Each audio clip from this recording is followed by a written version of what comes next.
Magandang umaga, ngayon po ay araw ng Miyerkules, July 8, 2026. Update po muli tayo sa lagay ng panahon. Super Typhoon Inday, halos po kasing laki na ng buong Pilipinas. Habagat ay patuloy na pinapalakas. Nagsagawa po ng eye-wall replacement cycle ang Super Typhoon Bauvi na tatawaging Bagyong Inday at bumuo ito ng mas malaking mata. Nagdulot ito ng pansamantalang paghihina pero lalong lumawak po ang bagyo, na ngayon ay may 800 km radius o 1,600 diameter na halos kasing laki na ng buong bansa. Taglay ngayon ng bagyo ang lakas ng hangin na 185 km per hour at bugsong 230 km per hour. Kumikilos west-northwest sa bilis na 25 km per hour.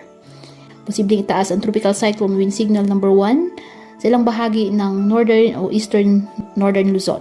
Ang pinakamataas po na posibleng wind signal dahil sa bagyo ay signal number 2 o signal number 3. Hindi rin inalis ang posibilidad na makapagtaas ng wind signal sa silangang bahagi ng Southern Luzon at Visayas kung lalawak pa ang lawak ng malakas na hangin ng bagyo.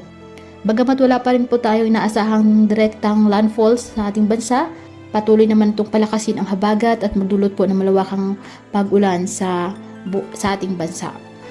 Mananatili itong super typhoon habang nasa loob ng PAR, ngunit inaasahan unti-unting hihina habang papalapit sa extreme northern Luzon bago tumuloy patungong Taiwan.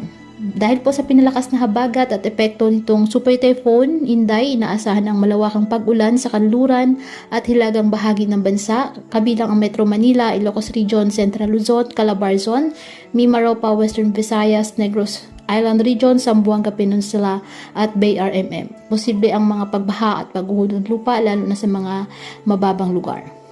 Mag-ingat and God bless.